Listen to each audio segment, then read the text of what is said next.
NTV time, जनता की बात जनता के साथ। राजस्थान में आबकारी विभाग की सामान्य शाखा और निरोधक दल के एकीकरण पर विवाद गहराता जा रहा है। इस मामले में हाईकोर्ट के स्थगन के बाद उठे सेवा, संरचना और पदोन्नति संबंधित सवाल काफी गंभीर बने हुए हैं। राजस्थान के आबकारी विभाग की सामान्य शाखा और निरोधक दल को एकीकरण नीति के तहत मर्ज किए जाने का यह मामला राजस्थान की राजधानी जयपुर से सामने आया है। यह कि राजस्थान सरकार द्वारा 1 जून 2026 को आबकारी विभाग की सामान्य शाखा एवं निरोधक दल शाखा के एकीकरण विलय संबंधित निर्णय जारी किए जाने के बाद यह मामला विवाद का विषय बन गया है। प्रस्तावित एकीकरण के तहत विभागों की दोनों शाखाओं को एकत्रित किए जाने का प्रावधान किया गया था, जिसके बाद राजस्थान आबकारी सेवा संघ ने इस निर्णय पर अपनी ओर से आपत्ति दर्ज कराते हुए राजस्थान हाईकोर्ट की शरण ली। तत्पश्चात मामले की सुनवाई के दौरान न्यायमूर्ति चंद्र प्रकाश श्रीमाली की एकल पीठ ने इस संबंधित प्रक्रिया पर अंतरिम स्थगन श्री प्रदान किया।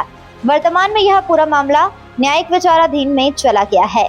NTV टाइम टीवी के संवाददाता गोविंद सिंह सेठी के अनुसार राजस्थान आबकारी विभाग की सामान्य शाखा और निरोधक दल के प्रस्तावित एकीकरण को लेकर सबसे गंभीर प्रश्न वेतनमान और पदोन्नति संरचना को लेकर उठ रहे हैं। दरअसल वर्ष 2009 से पूर्व आबकारी निरोधक दल के प्रहराधिकारी संवर्ग का ग्रेड पे 2100 रुपए था, बाद में इसे बढ़ाकर 2400 रुपए किया गया। इसके पश्चात पुनः संशोधित कर 3600 रुपए कर दिया गया। दूसरी ओर आबकारी निरीक्षक सवर्ण का ग्रेड पे लंबे समय से 3600 रुपए पर ही बना हुआ है। यहीं से विवाद की वास्तविक शुरुआत होती जा रही है। ऐसे में प्रशासनिक विशेषज्ञों का मानना है कि किसी संवर्ग का ग्रेड पे बढ़ाकर दूसरे संवर्ग के बराबर कर देने से मात्र दोनों संवर्गों की योग्यता, जिम्मेदारियां, चयन प्रक्रिया और प्रशासनिक स्थिति समान नहीं हो जाती। जबकि वर्षों से सामान्य शाखा के अधिकारियों का तर्क रहा है कि यह मूलतः एक वेतनमान विसंगति का विषय है, जिनका समाधान किया जाना चाहिए था।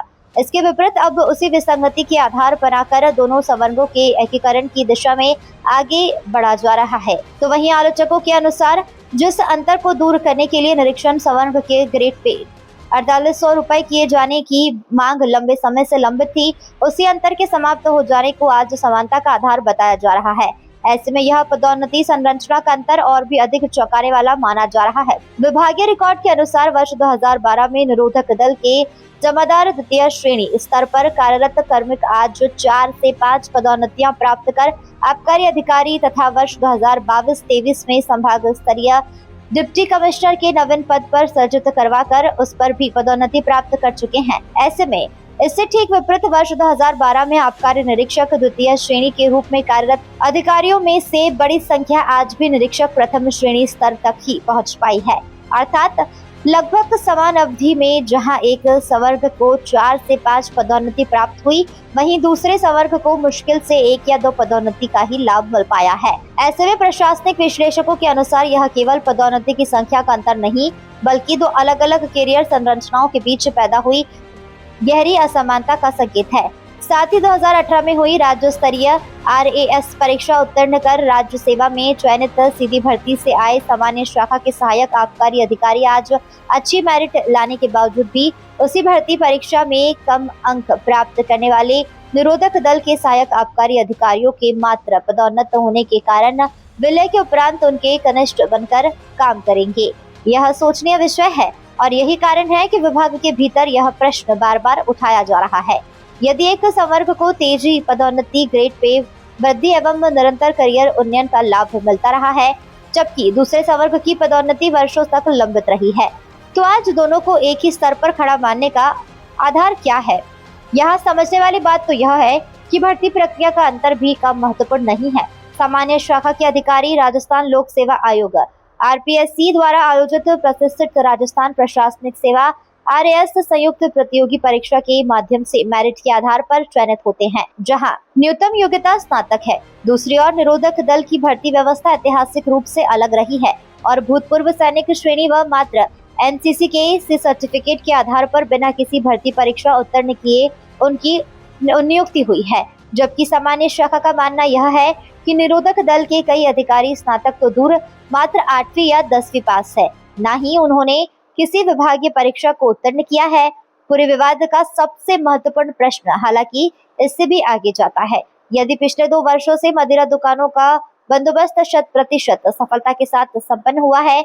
यदि विभाग का राजस्व प्रदर्शन लगातार संतोषजनक रहा, यदि सामान्य शाखा अपने मूल दायित्वों का निर्वहन कर रही थी और यदि दोनों संवर्गों के अलग अलग सेवा नियम पहले से लागू थे, तो आखिर ऐसी कौन सी प्रशासनिक आवश्यकता उत्पन्न हुई जिसके कारण इस एकीकरण को प्राथमिकता दी गई? यह प्रश्न इसलिए भी महत्वपूर्ण हो जाता है क्योंकि शासन प्रशासन में समानतः विशेषज्ञता, आधिकारिक संस्थागत ढांचे को मजबूत करने की बात की जाती है। विभिन्न विभागों में विशेष कार्यों के लिए पृथक शाखाओं, विशेष प्रकोष्ठों और विशेषज्ञ इकाइयों के गठन को प्रशासनिक दक्षता का आधार माना जाता है। गौरतलब है कि हाल ही में सामने आया है कि सरकार राजस्थान पुलिस सेवा में भी विकेंद्रीकरण पर विचार कर रही है। SIT, SOG, ACB, ANTF आदि ऐसी ही प्रक्रिया से संरचित इकाइयां हैं। ऐसे में सामान्य शाखा का मानना है कि आबकारी विभाग में दो अलग प्रवृत्ति, अलग योग्यता, अलग दायित्व वाले संवर्गों को एकत्रित करने की आवश्यकता आखिर क्यों महसूस की गई है, इसका स्पष्ट उत्तर अब तक सामने नहीं आ पाया। इसलिए राजस्थान हाईकोर्ट द्वारा दिए गए अंतरिम स्थगन के बाद यही प्रश्न अब न्यायिक परीक्षण के दायरे में भी पहुंच चुका है। संभवतः यही कारण है कि पूरे घटनाक्रम को केवल एक सेवा विवाद नहीं, बल्कि प्रशासनिक तर्कसंगता एवं सेवा न्याय और नीति निर्माण की पारदर्शिता की कसौटी पर भी देखा जा रहा है। प्रशासनिक विशेषज्ञों के साथ साथ राजस्थान आबकारी सेवा संघ के अध्यक्ष सुरेश देवासी का मानना है कि राज्य सरकार के पास यह अवसर है कि वह सभी तथ्य, सेवा नियमों, विभागीय आवश्यकताओं और संबंधित पक्षों के हितों का पुनः गहन परीक्षण का ऐसा निर्णय ले जो विधि सम्मत होने के साथ साथ न्याय संगत, तर्कसंगत और दीर्घकालिक रूप से विभाग एवं राज्य हित में भी हो। NTV टाइम से गोविंद सिंह सेठी की रिपोर्ट।